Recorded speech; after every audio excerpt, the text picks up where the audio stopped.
हाँ बच्चों, राधे राधे। अब हम एक्सेलरेशन के बारे में पढ़ते हैं। इसके पिछले वीडियो में हमने यूनिफॉर्म वेलोसिटी के बारे में पढ़ा था। अब हम एक्सेलरेशन समझते हैं। तो वेलोसिटी क्या था? वेलोसिटी था rate of change of position या फिर डिस्प्लेसमेंट अपॉन टाइम। अब एक्सेलरेशन का मीनिंग होता है rate of change in velocity. इसका मतलब हुआ, अच्छा वेलोसिटी कैसी क्वांटिटी है? वेलोसिटी वेक्टर क्वांटिटी है और हम जानते हैं वेक्टर में दो चीज़ें होती हैं, एक मैग्नीट्यूड और डायरेक्शन। तो वेलोसिटी वेक्टर का मैग्नीट्यूड जो होता है वो स्पीड हुआ, ठीक है। तो rate of change in velocity, तो वेलोसिटी वेक्टर है और वेलोसिटी में चेंज होना इसका मतलब है अगर स्पीड में चेंज हो तो भी वेलोसिटी चेंज कहलाती है और अगर डायरेक्शन में चेंज हो तो भी वेलोसिटी में चेंज होना कहलाता है। तो एक्सेलरेशन क्या हुआ? Change in velocity upon time. इसका फॉर्मूला अगर हम देंगे तो delta we by delta T हुआ, जहाँ पर डेल्टा क्या बताता है बेटा? चेंज, है ना। तो डेल्टा वी हुआ चेंज इन वेलोसिटी और डेल्टा टी हुआ change in time. Change in velocity का यूनिट मीटर पर सेकेंड होगा। तो unit of acceleration unit of change in velocity upon unit of time रहेगा। तो unit of change in velocity वही जो velocity का यूनिट है, that is metre per second, और टाइम का यूनिट सेकेंड होता है। तो metre per second divided by second, तो ये हमारे पास हो गया मीटर पर सेकेंड स्क्वायर। अब हम आगे समझें बेटा कि एक्सेलरेशन जो होता है जीरो, पॉजिटिव या नेगेटिव कुछ भी हो सकता है।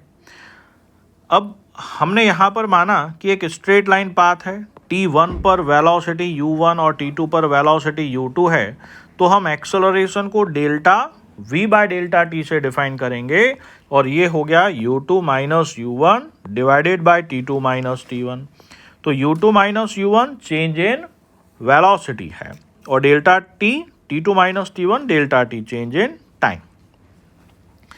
तो अब आगे बात करते हैं इन द अबाउ सिचुएशन। ये जो सिचुएशन था जिसमें T2 टाइम ज़्यादा वैल्यू की बता रहा है time, then explain the relation between velocities for positive acceleration. तो हमारे पास में क्या हो गया? U2 is greater than U1, ठीक है। और अगर ज़ीरो एक्सेलरेशन हो, मतलब पॉजिटिव एक्सेलरेशन है, तो ये ग्रेटर देन ज़ीरो होना चाहिए, ठीक है। और T2 ग्रेटर देन T1 तो है ही, तो U2 minus U1 greater than zero होना चाहिए। और ज़ीरो एक्सेलरेशन है, इसका मतलब ये इक्वल टू ज़ीरो, तो आपके पास में U2 minus U1 equal to zero, तो U2 इक्वल टू U1 आ जाएगा। नेगेटिव एक्सेलरेशन का मतलब ऐसा, ठीक है, कि ये ज़ीरो से छोटा है, तो U2 minus U1 is less than zero, तो U2 लेस देन U1।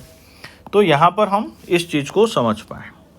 अब एक सवाल लेते हैं कि a body is moving with constant speed on straight line path in same direction, उसकी डायरेक्शन ऑफ पाथ चेंज नहीं हो रही, तो उसकी स्पीड में चेंज निकालना है और चेंज इन वेलोसिटी और एक्सेलरेशन फाइंड करना है।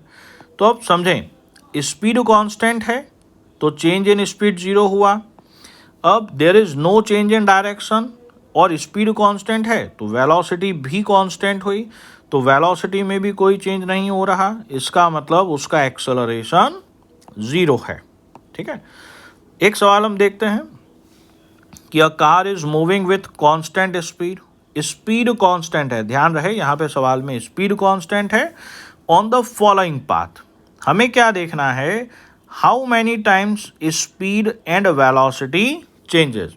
ध्यान रहे सवाल में पहले ही बोला है कि स्पीड कांस्टेंट है, तो यहाँ पर इसकी स्पीड में कोई चेंज नहीं हुआ, लेकिन जैसे ये यहाँ पर आया वेलोसिटी चेंज हुई, एक बार, दो बार, तीन बार, मतलब एक कंप्लीट साइकिल में वेलोसिटी में चेंज तीन बार हुआ क्योंकि तीन टर्न आए। यहाँ पर वेलोसिटी में चेंज चार बार हुआ जबकि स्पीड उसका कांस्टेंट है। यहाँ पर वेलोसिटी में टर्न चेंज एक, दो, तीन, चार, पाँच बार हुआ जबकि स्पीड यहाँ पर कांस्टेंट है। अब मान लीजिए सर्कुलर पाथ है ना, तो यहाँ पर वेलोसिटी में हर समय चेंज हो रहा है, कंटिन्यूसली चेंज हो रही है, लेकिन स्पीड कांस्टेंट है। तो इस पूरे सिनेरियो से हम ये समझ सकते हैं कि पाथ के किसी पॉइंट पर टेंजेंट की डायरेक्शन ऑफ मोशन बताती है। तो in the above problem is this accelerated motion? ये बिल्कुल एक्सेलरेटेड मोशन है, जबकि स्पीड कांस्टेंट है।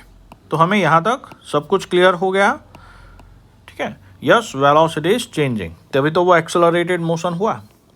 अब आगे समझते हैं बेटा। एक सवाल लेते हैं कि a body is moving on straight line path such that its speed changes 30 metre per second to 80 metre per second in 5 second. हमें एक्सेलरेशन निकालना है, तो यहाँ पर initial velocity 30 metre per second है, final velocity 80 metre per second है ना। तो एक्सेलरेशन क्या होता है? Change in velocity upon change in time. तो चेंज इन वेलोसिटी का मतलब final velocity minus initial velocity divided by time. Final velocity 80 metre per second और initial velocity 30 metre per second. तो ये हमारे पास में आ गया 10 मीटर पर सेकेंड स्क्वायर। एक और सवाल लेते हैं। A body is initially moving with 100 kilometre per hour, then its speed decreases to 60 kilometre per hour in 5 second. हमें एक्सेलरेशन निकालना है। अब हमारे पास में वेलोसिटी किलोमीटर पर आवर में है और टाइम सेकंड में है, तो या तो हम वेलोसिटी को मीटर पर सेकंड में कन्वर्ट कर दें और फिर उससे कर लेंगे। तो इनिशियल वेलोसिटी हमारे पास में है 100 किलोमीटर पर आवर, उसको हमने 1 किलोमीटर को 1000 मीटर और 1 आवर को 3600 सेकेंड लिखा। तो ये हमारे पास में आ गया 250/9 मीटर पर सेकेंड। इसी तरह से final velocity 60 kilometre per our, तो हमने इसको 60 इंटू 1000/3600 किया। तो यहाँ पे इन 2 जीरो से ये 2 जीरो कट गए, 6 से ये 10 बार, ये 6 बार, तो हमारे पास आ जाएगा इस तरह से 50/3 मीटर पर सेकेंड। टाइम है 5 सेकेंड। तो एक्सेलरेशन जो होता है final velocity minus initial velocity divided by time. तो हमारे पास में यहाँ पर final velocity 50/3, initial velocity 250/9 divided by 5 कर दिया। तो यहाँ पर इसका एलसीएम हमारे पास में आएगा 9। तो इसको जब आप सॉल्व करेंगे तो ये 9 एलसीएम आ गया। तो 9 में 3 का डिवीजन दिया 3 टाइम्स, तो 50 इंटू 3 150 हुआ, माइनस 250। तो यहाँ पर ये क्या आ गया बेटा? -100/45। इसको सॉल्व करेंगे तो -20/9 metre per second square answer रहा। नेक्स्ट क्वेश्चन में हमें यहाँ पर एक्स एक्सिस पर पॉजिटिव डायरेक्शन बताया हुआ है। t=0 पर body start from origin of position, speed 5 metre per second है। Find its position at 1 2 3 4 5।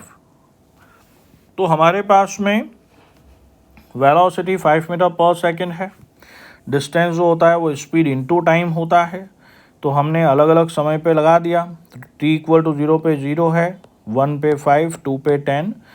तो यहाँ पर अगर आप डिस्टेंस और टाइम ग्राफ लोगे, डिस्टेंस लिया y एक्सिस पर और टाइम लिया x एक्सिस पर, तो ये स्ट्रेट लाइन पाथ आएगा इस तरह से। इसके आगे हम नेक्स्ट वीडियो में इक्वेशन ऑफ मोशन के बारे में पढ़ेंगे और उसके न्यूमेरिकल्स करेंगे। राधे राधे बच्चों।